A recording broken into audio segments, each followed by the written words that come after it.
Too many presenters rely heavily on logic to stand out. But what if logic is the very thing keeping your talk from standing out?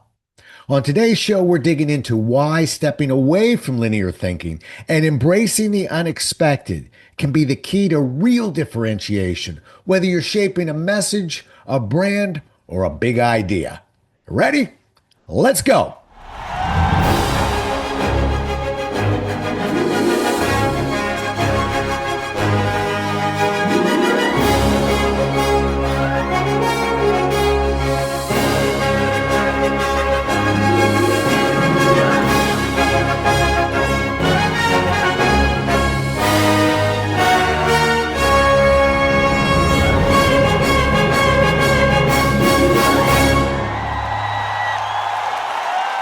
Today's guest, Mark Levy, is the founder of Levy Innovation and whose big, sexy ideas are known by hundreds of millions worldwide.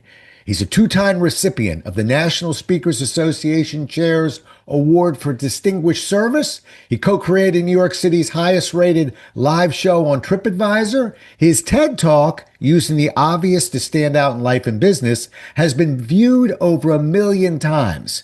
But I'm going to let him take it from here, because he'll do a better job of telling you his journey than I will.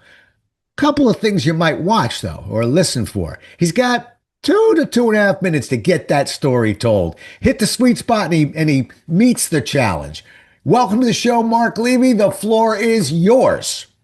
Thank you so much, Rob. I have never been timed in, so I like this. I like the challenge. So I am a differentiation expert. All of this has to do with presentation, everything I'm saying. So I'm a differentiation expert. I differentiate organizations, brands, and thought leaders around what I call is a big, sexy idea, signature idea, the idea they're going to be known for throughout the marketplace. And I make sure it comes through loud and clear in everything they do so that anyone in the marketplace who falls in love with that idea and wants that idea in their own lives, they have to seek my client out because my client embodies that idea. They represent that idea in people's minds. If you tried to get that idea from someone other than one of my clients, you would get a pale, flat, stinky diet version of the idea. But for full potency, you would have to go to my client for the full idea. I am While I have spoken at and sometimes worked with different large organizations like people at Google and Amazon and Adobe and American Express and so forth, what I'm perhaps best known is working for individuals, but many of those individuals you actually know too. So perhaps I'm best well known for working with Simon Sinek of Start With Why fame. So about 15 years ago or so, when Simon was unknown, it was when we were working together. And Simon's quote is that I'm the one who helped him find his why. And I've worked with other people like the former head of the strategy unit at the Harvard Business School and so forth. So it's all about this idea, this thing of what is the most important thing or the most interesting thing that your brand or your organization is about. And how do we get people insanely excited by it so that they evangelize around it and they know how to talk about it even when you're not around and they want to talk about it even when you're not around. And he has hit his mark, ladies and gentlemen. He has done the challenge. I want you to know why he's laughing, but I want you to know why I put a clock up and I challenge, because I'm one who believes I'm just used to, for many speakers, getting a really stale, almost eulogy-like introduction, and we take the stage and the audience is somewhat detached. And if we go too long, we're going to lose them. And if we go too short, we're going to lose them. And so I like really seeing if somebody can sort of tell that story in 2 to 2.5 minutes. And you nailed it. And most speakers can, particularly if we put a clock on the floor somewhere and say, you want 7, I'll give you 7. You want 2, I'll give you 2, right? I was going to say exactly that same thing, that to me, time, like the information that you have to give, it's almost arbitrary as to the amount. Hmm. So if you said to me, Mark, you have 10 minutes, I would take 10 minutes. If you said, Mark, you have 11 seconds, I'd take 11 seconds. Right, I mean, if you think about the concept, like let's say with books, with writing a book, right, um, books are pretty much between like 100 some odd pages and 400 pages or whatnot. It's a book length idea. right, So, like, understand, like, the idea there's nothing that says it needs to be told in 150 pages or 350 pages. It's just when you get that contract, you know how to expand or contract given the parameter. So it's the right, same thing with almost anything. It's right, like the parameter, it's almost like you're all day long, you're playing a game. right. And the time is one of the rules of the game. Yeah. It's funny, and I'm going to out a lot of things that I've done over the past 40 years, but I'm almost embarrassed to tell you when I get a client who calls and says we want to hire you and want you to talk about sales, whatever it is. My first two questions are almost always the same: how many people and how long? Right. Because the how many tells me what I can do and can't do, and the how long is just where we're at right now. You want a 1 hour keynote? It won't be 58 minutes, and it won't be an hour and two. So I have to figure out really what works in that hour. You want a half a day? That's good too. So we're all used to kind of running on time. That's what a professional does. So even the way we tell our story. Right. Well, when you said how many people Yeah. involved, I actually had a different thought. I remember many years ago, because I've done keynotes now forever, but years ago, the first time someone said, "Oh, there's going to be 1,000 people in the audience." I had never had that many people in the audience. And when there's no timer on. Right. Okay. Yeah, right. But I remember I was behind a curtain, I hadn't seen the audience. And when I stepped out onto stage, there were about 500 people in the audience. And so 500 people is a lot of people. Right. But I don't, there was no camera taking a picture of me at the time, but like my face dropped Right. because you're expecting 1,000 people. So you come out with 1,000 people energy. Right. And Right. like you come out 1,000, it's wait a minute. Right. Like, like I want to say, what are all you doing here? Where's the 1,000 people? Yeah, where's everybody Why? else? And you know what, Mark? What's really weird is sometimes when they say 1,000 people, you'll see 500 put in an 1,000 person room. So there's 500 extra seats, and it's unnerving. And on the same thing, if you told 500 people and they're filled the seats, oh, it's magic. It's wonderful. Well, it would be like if you had like 150 people and they filled the seats. It's like, Right? yeah, it was Yeah. standing room only or whatnot. But 500 people, as you say, and 1,000 people, you suddenly say, oh my God, this is the worst day of my life. Right, right. No, I get it. All right, let's talk about your speaking a little bit. Yes. And what you write about, because I love kind of the contrarians of this world. And Mark and I have known each other for a few years. And if you want to see a walking, talking, card carrying contrarian, you meet my man Mark Levy. He likes to do things his own way. So we are taught to build ideas logically. When did you first realize that logic alone actually limits differentiation? Yeah, great question. So it's funny when you say I'm a walking, talking, card carrying contrarian. I don't usually think of myself that way Huh? because I think of contrarianism as being very energy sapping and negative at Oh, times. I'm actually, I've been told, very positive and very upbeat type of guy, but it has to do. Uh, um, so I was being contrarian on your contrarian comment. Yeah. see? So, right, exactly. So, where I first realized this, I think, so I have a background as a magician. I create magic tricks and shows. The highest rated live show in New York City on TripAdvisor, Chamber Magic. It's run for 25 years, the magic show I co-created. And so, when you're a magician, you understand that you can amaze someone once, but if they now understand what's supposed to happen, not only can they find you out, but the next time you try to do that miracle, it's dulled. Mm, So it doesn't matter how amazing it was the first time. If you do it again, now that they're expecting it, even if they don't know how you do it, it's more like, oh, okay, this is the kind of guy who can produce coins in the air from nothing. Got it. Okay, he's produced another one, another one. Oh, that's cool. He's produced all these coins, but like I get it now. What else do you have for me?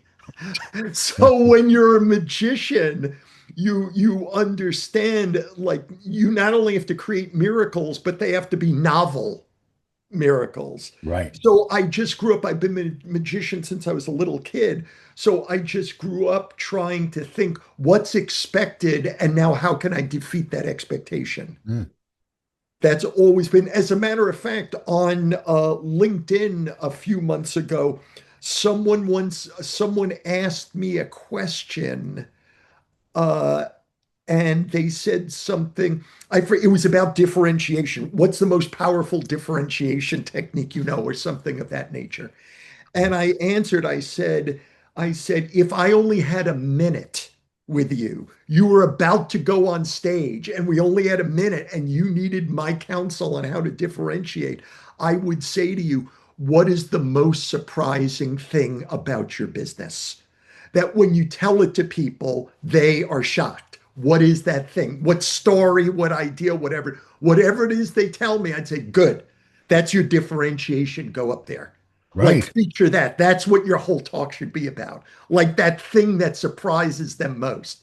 And that's what I base when I differentiate people's businesses, when I coach them to write speeches or books, or we're doing product stuff. It's always about what is it that they just did not expect to see or get. Yeah. See, and I Because you love know that. you have their attention then. Right. And I love that, Mark, because, and I work when I'm training speakers a lot of times, and they've got kind of a really interesting number or something that people might surprise them. I'm always telling them, don't give it to them. Half the audience will go, I knew that. Set up a case study, set up an example, set up something that says, all right, take a look at this. What's your response? What do you think's going on? What do you see? So that you can really set that hook. I think too often speakers take some of that. Look, and not everything we do is magic, but we got a few real ahas. Rather than give it to them, let them entrench themselves on the other side for a minute or two, because then when you show them that aha moment, it really hits. And I wish more speakers would do that. Right. So tell me if I'm understanding what you're saying. It's the fact that you teach people to lead the audience, like to go on a journey to reach the surprise rather than lead with the surprise and justify. That first of all, yes, okay. But a simpler way, in a sense, is whenever I've got a number, a statistic, I'll just pull one for you. How about, most people think that people buy based on needs. When you really study it, statistics prove that very few people are walking around with needs. Most people are walking around with problems, and that's really where the action is. Once that flash happens and they decide to fix it, okay, but we don't really need a salesman now. We need an order taker. It's a point that will make sense. I can back it up. But there's a lot of people that go, yeah, sure, we knew that. So I'd rather them sort of, take a look at this. What would be some of the questions you'd ask? Here, meet in a group, and defend it and let them really, build a case. Because if or when I change that, it becomes a program or a delivery they'll never forget. And I just don't like losing those big moments by handing it out right as we walk out there. Right. I love it. Yeah. It remind A common way for me to speak is I first tell the audience, who I am, what the name of the thing is, what it is that we're going to learn.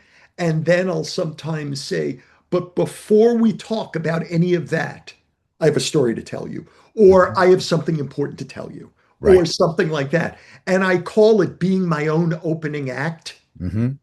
It's all part of my keynote. It's part of the same keynote, but I almost make it seem I don't let you know when the keynote really started. Right. Right. That's Like I great. say, here's who I am, and this is going to be really important. You're going to learn a lot about stuff. But before we go that, let me tell you about something Yeah. important. So, and then like 20 minutes later, then they realize, oh, he's been talking now for 20 minutes. Like Right.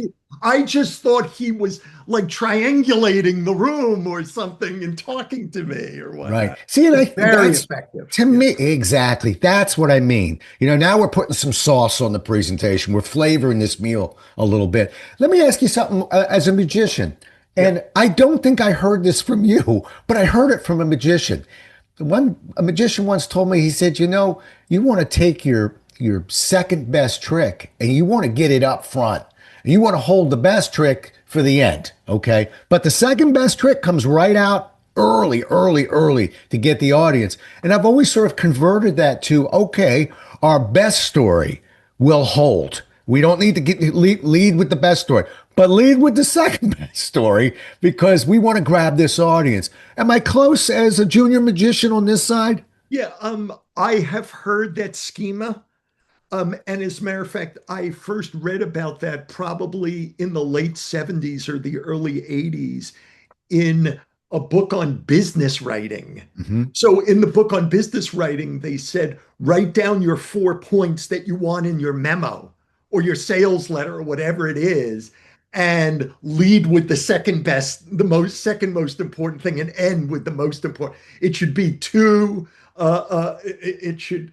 Well, you get it. Yeah, I was I going to get it. I like get do it. an algebra thing here, Two, three, but one, four. I think we're something like that. right, exactly. Okay. But so I had read about it. So it's not a magic specific thing. As a matter of fact, I've been around magic all my life. And while I've known that schema my entire life, I don't think I've ever heard a magician say like it's just not something that we do commonly. Right. But if you think about the idea is a sound one in the fact that you don't want to lead with your best material and then have nothing to back it up with. Right. So they're kind of saying, and I remember this, by the way, from my own life, since we're talking about presenting. Hmm. I did, I, I took a stand-up course many years ago in New York City, and my final for the course was doing a Saturday night at Caroline's on Broadway.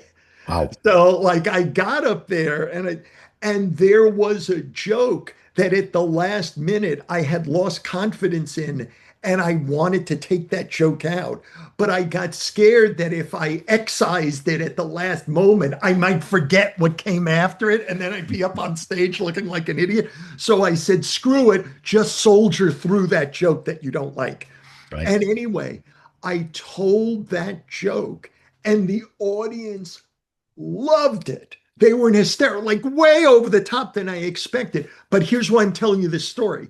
I remember standing there on stage at Caroline's on Broadway, hearing them laugh.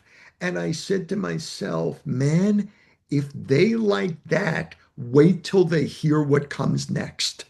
Yeah. That was what I said to myself standing on stage. Right. And afterwards, as a writer and a speaker, I think like that has become a design parameter for me in my life, where it's the idea of I always want my best material coming next.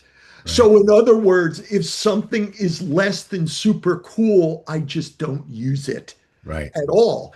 So when I teach people to create speeches or books or whatever it is they do, invariably I say, I want you to gather all your best stuff, your best insights, your best stories, your best exercises, your best facts, whatever it is, even if they don't all cohere, even if they're about something that, let's say, has nothing to do with your subject. Right. It's just gather stuff that you love for some reason, that you just are insane about. And so now we have this pile. And now in creating your speech, let's look at the audience. Let's look at what it is that you're supposed to be telling. Da, da, da. And now from this stuff that you cannot wait to say, let's arrange something for a talk. We're not going to use all this stuff. I don't mean Right. use everything. You're going to pick out like 8 or 10 things from there. But here's the thing, Rob, like I only want you using your best stuff. Right. So that's what that is about. It's not telling them something out of dry obligation. Yeah. It's not like saying, oh, here's what obviously comes next chronologically. You skip that. It's like what Elmore Leonard, the mystery writer, said. Elmore Leonard, someone asked him how he writes such page turning mystery novels. He's the guy who wrote Get Shorty and all these things. They asked him, how do you create such big bestsellers that people can't wait to read all the way through? And Elmore Leonard said, I leave out the parts that people skip. And so that to me is like a real design parameter. When I'm writing something or thinking about something, even a sentence, I say, would someone skip this? And if they do, I just cut it. Yeah. By the way, like this shows up again since we're speaking to speakers. Like this is a very common thing for someone to ask me. They'll say, "Oh, I have a four-part framework to accomplish what it is I do." Like I want to tell them the whole framework, and they start to tell me the framework. I say, "Okay, can I curse or no? I shouldn't curse." Yeah, you go ahead, man. Oh I yeah, don't, well I but you say, can. like right. I say like that's boring as shit, man. Do not tell them that framework. But I say to them, people sometimes like to know that there's a framework, that there's a structure to something. So you should say something. Look, I have a four-part framework on how to do this. We don't have time for all four parts, so I'm just going to tell you about the second part today. Second part is this, Right. or the second part and the fourth part. Yeah. Because without those parts, the first part and the third part wouldn't even work. Like, I don't know, I give some Right. rationale. Right. But what it is I'm saying is if you're presenting, you just go with your coolest stuff and you leave the other stuff out. Uh, There's some reason not to say it. all right. Let me clean up on aisle seven here. Right. Okay. Because you've nailed it as a keynoter. But I got trainers listening. And as a guy who spent many years in the pit training, we're handed curriculum frequently. I taught 2 week long classes at Xerox. Right. Some of it wasn't all big and sexy like you like it, all right? Right. And so we would pace out some of these moves. But in a keynote, well, you're coming in from a speaker's bureau. The numbers are pretty high of what we're getting paid. It's 60 minutes, and maybe it is 500 or 1,000. I am 1,000% behind you of, oh no, there's no soft spots in this talk. We Right. don't have time. I don't have time to drink water, let alone a soft spot in this piece.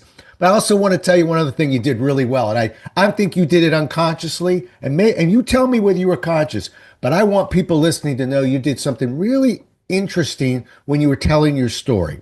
You told a story, and you finished by saying, "Here's why I'm telling the story." Okay. Do you know how many speakers we hear a story in our head? Everybody knows the point I'm making. Not so fast. So it's real clear to us. I've told it a few times. So sometimes it's really smart, no matter how confident you are in a story, to do exactly what you did, Mark, and say, and I tell you this story because that's when and that really redirects the audience. So really a cool moment there. Intentional, conscious or unconscious? Totally conscious. I'm very Aha. so Good. so I tend to um you want to tell the audience how Yeah. to interpret what you're about to tell them. Right. Don't leave the interpretation up to them. I'm not saying they're stupid or whatnot. It's that we're different people. You have Yes. one way, and so you want to tell them it's your talk or your training. You're the one in control of meaning, as far as I'm concerned at that point. Yes. So I tell people at the front, I want to talk to you about X. You're going to be able to use X to blah blah blah blah blah blah. And then we go through the things, and it's like, okay, here's what I want you to take away from what I just said, or what Perfect. it is we just did. So the entire time I'm telling them, here's what this is, here's how I want you to interpret it. Oh, I'll sometimes say this is a very common thing for me to say, but I only say this if I feel it's true. This Mhm. is not like some gimmick thing. I'll say something like, the next thing I'm about to tell you is probably the most important thing I have to tell you.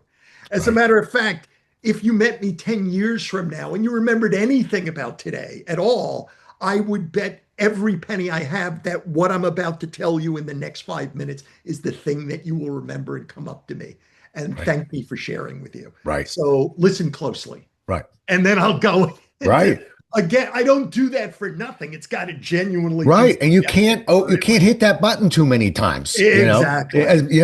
I'm very conscious of it, particularly on 1 day workshops of, all right, I just said, if you remember nothing else from today, yeah, I can't go an hour later. Hey, one more, nothing else from today. So yeah, but most of us know our curriculum so well that we actually do know. If you get nothing other than this from today, this is the moment. One last thing on that, Mark, just from a instructional Yeah.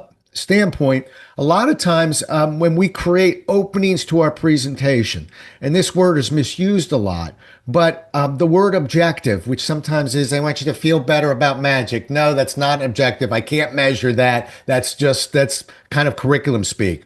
But when you say, I'm going to talk about this and here's what's in it for you to learn it, and et cetera. And at the end of the presentation, what I'm looking for you to walk out with is at least three. And whatever you say, you've already laid down the gauntlet of it's not a perfect world, but of guiding that audience to say, oh, he's hitting the benefits of magic now. This was the part that, so we can even lead with moves like that, then fill it in with what you said when we get there, and then close with it, maybe tap it one more time. And I'll bet, Mark, our points will be remembered, but it's not by accident.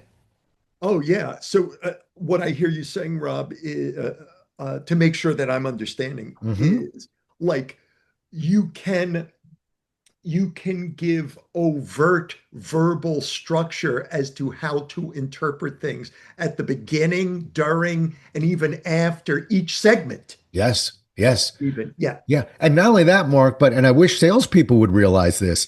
So many times in a sale, I'm meeting with Mark, and now Mark says, this is so good. I'm going to bring my team in next Tuesday, and you're going to come in here and you're going to present to the board or the team or whatever.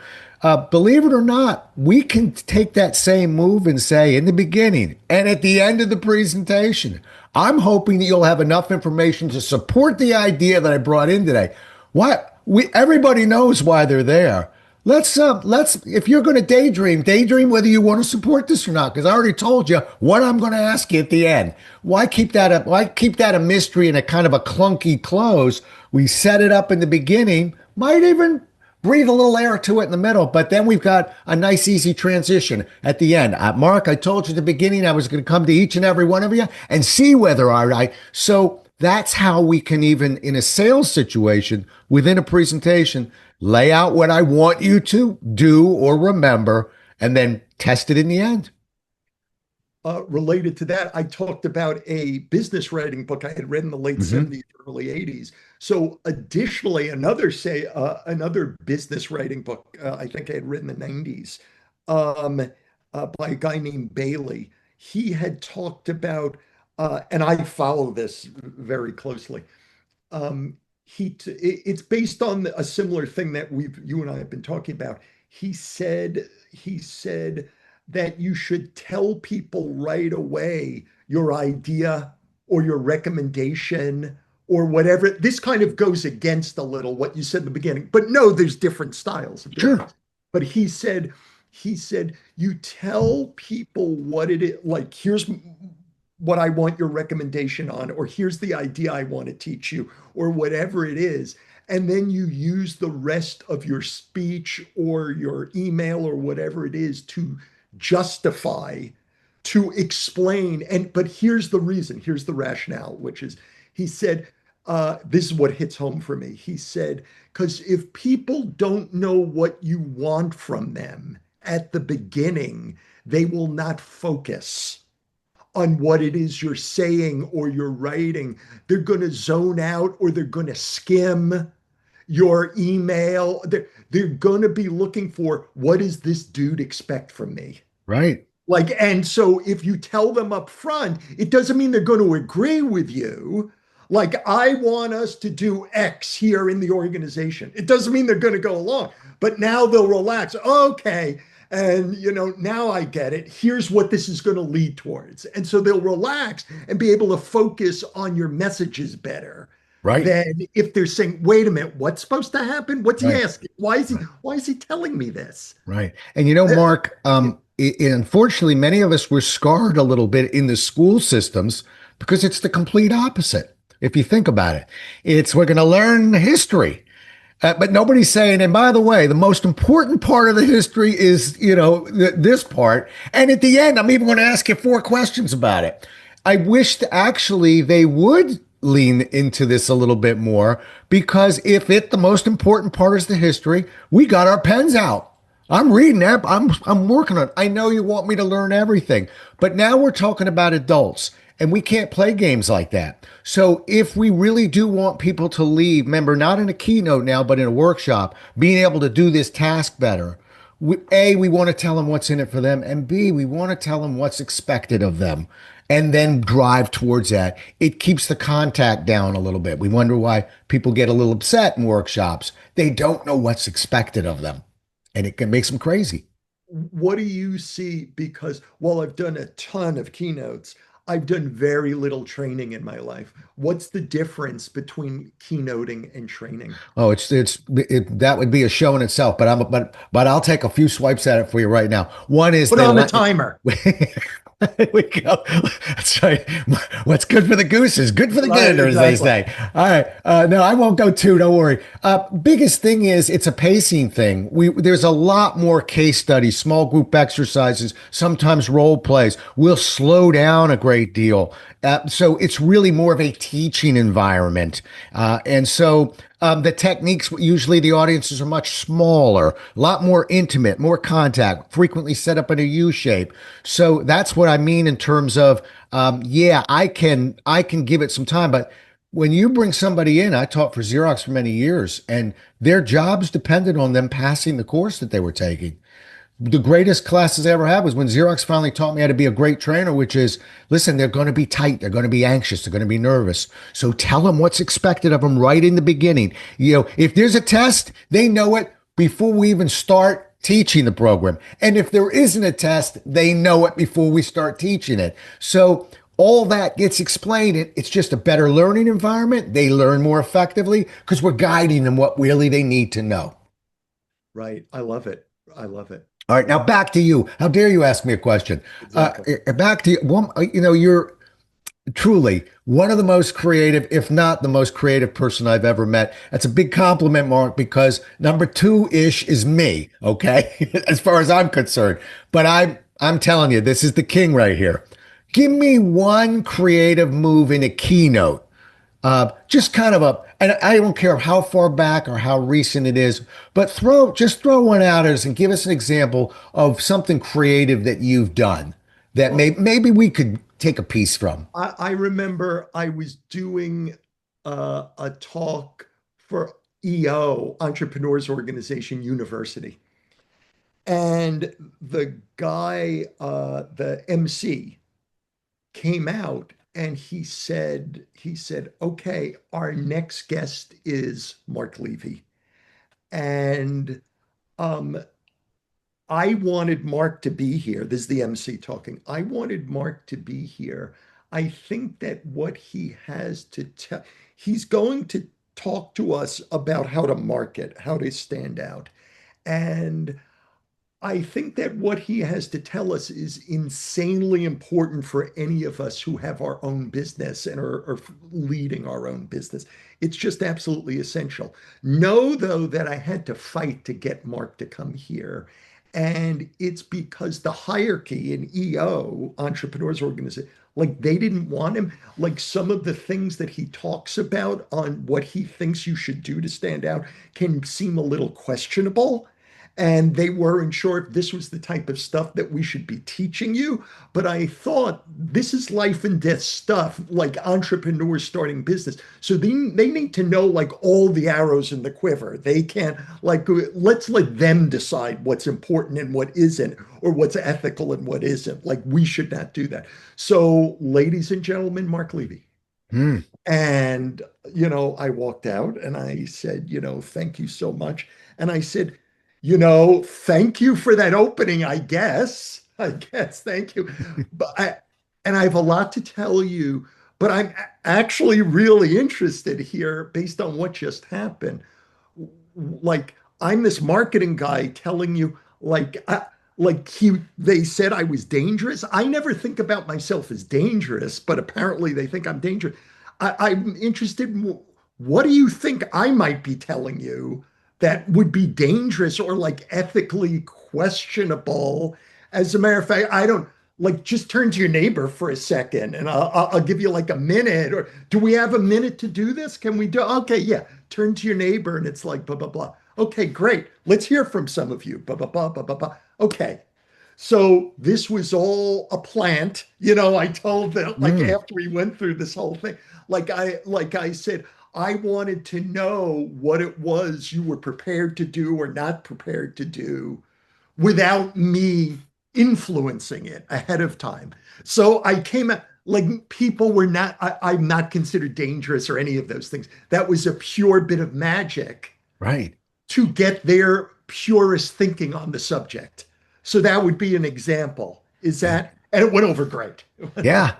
And listen, we've all got our stories of ones that backfired. That's that look good on paper again, Right. Some of them, but one of the things I really admire about you is that you've never you've never seemed to me as a person who's afraid to try, to experiment. There are a lot of people that get a little bit antsy, and some of the corporations, et cetera, we don't have a whole lot of leeway to experiment. I've worked on government contracts. They weren't big on experiments in the pit, but Right. that's the beauty of keynoting. That's the beauty of really being a professional speaker. You can experiment. And when we're smart, we can always kind of figure out how to fix it when the experiment has backfired. The key is we don't really tell you we're experimenting, nor do we tell you it backfired. We just keep rocking and rolling. That's the key. Right, right. Well, I think of it. Thank you for that wonderful. I'm really grateful for that compliment about experimentation. And it, it, I, whenever it is I speak, I am always putting in something new Hmm. when I speak. It doesn't mean like the whole thing, like my talk is going to work. I get Right. very high ratings or what, like it's going to work. But I always put in something new because I just think it's essential as a human being and as an artist that you constantly push the envelope, that you get to the new things. And I kind of get this idea. I think uh, Louis C.K. Hmm. So Louis C.K., I saw him speak once, or I heard him speak, and he was talking about that when he was younger, all he wanted to be was a comedian. That was it. As a matter of fact, he didn't go to college because he just started working the clubs. That's all he wanted to do. And he had been working at it for 10 years, and he was a very mediocre comedian. He would not play big places or whatnot. It was just a mediocre thing. And so he was failing at the only dream he ever had. And he talked about, I was sitting in my car one day, like some beat up car, and he put on an interview with George Carlin, who was his hero at the time. He put on an interview. And Carlin said, I always, always, always have to start from zero when writing out my routines because every year I have to do an HBO special. And so my HBO special's always all my jokes for that year. Right. So at the end of the HBO special, everyone's heard everything that I had to say that year. So the next year, I know I have another HBO special coming at the end of the year. I have to start anew. So I Right. have to write all new material. And Louis C.K. said, he said, I was sitting there listening to George Carlin say that. And Louis C.K. said, I wondered, could I really do that? He said, it had taken me 10 years to create this shitty hour, is what he said. What happens if I threw my entire shitty hour out and Mm. started from zero? Wow. And he went about doing that. And that's how he became who he is. And by the way, just to finish that story, not that this is apropos for presenters in business or so, but he was talking about like you first go through all the airline peanut jokes. Like that's the first thing you do. You get all those out. And then when you throw all that out, you go to the next thing. Now you have to go to darker stuff. about yourself. And then when you throw that stuff out, darker stuff about society. And like, you just keep going to more extreme places because you have to get rid of everything Right. and start anew. So I don't take quite that radical approach, but I do in a small way look for what can I use here that I've never used before. Yeah. That's wild. It reminds me, and we've got to wrap up, but it reminds me of that famous story of Cortez, the explorer, and the pilgrims and the crew trying to figure out, are we staying? Are we leaving? Are we staying? And there was violence, and they ended up, he burned the ships. And he Right. basically said, well, we don't have to fight about that anymore. Right. We're staying. Okay. Right. And it Exactly. just take, so to put a special out or basically burn the material, even as a writer, as a creative person on this side, I actually find that fascinating because I didn't see you going there. I thought, oh, it's King's Dominion. It's an amusement park. We're going to put a new ride in, but we're not changing the whole park. We just get a ride in so we can get to this gig next year and have a little something new. But that takes courage to burn the ships or basically burn the material. Yeah. Exactly. That's right. Hey, listen, I could go on and on with you. And Mark and I haven't talked in a while, so it's really good to get together with him. But I'm so glad you were able to come on the show. You knocked it out of the park. I knew you would. Just truly, listen, I'm going to do hundreds of these. Anybody take me up on it? Find the quote that I give for the rest of this show of talking to the most creative person I've ever met. He's right here. He's Mark Levy, and I'm grateful we were able to talk. Thank you so much, Mark. I want you to put the timer back on because I want to soft boil an egg. Yeah, well, you're not gonna. I'm not letting you soft boil an egg, Mr. Creative. Now, he just took a drop back. He got it close strong. How do people get a hold of you, Mark? My email is mark, M-A-R-K, at levyinnovation.com. That's Levy innovation.com. And my website, obviously, is levyinnovation.com. Perfect. They can reach out to you on LinkedIn as well. Are you a LinkedIn guy? I am, right. Good. All Levy right. So grab him Innovation. on LinkedIn too. Levy Innovation. Yep. Thank you. Well, you did it again, Mark. Really great catching up with you. Thanks for being on the show. Just terrific. Did a great job. Thank you so much. Well, we'll do it again as well as we can next time, everybody. Until then, stay safe.